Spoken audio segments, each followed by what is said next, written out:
In Yoruba land, this is a living thing, and inside it lives a spirit called Ayan. Ayan is the Yoruba spirit of sound, rhythm and drumming. Ayan lives inside the drum. Before the drum speaks to humans, it first speaks to Ayan. Not everyone can drum in the traditional way. Some people are born into it. They are called Ayan, hereditary drummers. Drumming is not their hobby, it is their bloodline. From father to son, rhythm is inherited.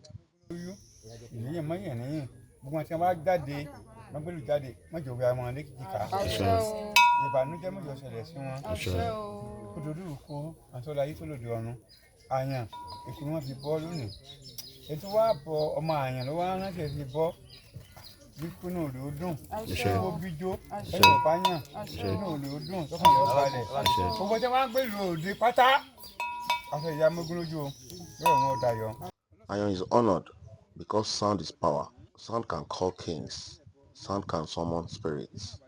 Sound can heal. And sound can destroy. That is why drummers do not joke with their drum. Before playing, they greet Ayan. Without Ayan, the drum is wood and leather. With Ayan, the drum becomes a voice.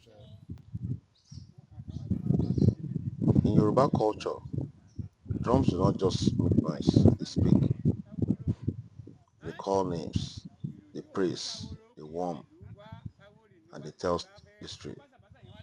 That is why talking drum can insult you or praise your entire lineage.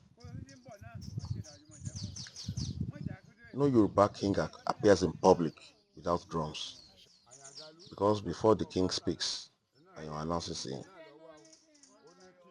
Some people fear what they don't understand, but Ayan is not evil. Ayan is culture. Just like Ayan has Ogun, Thunder has Shongo, rhythm has Ayan.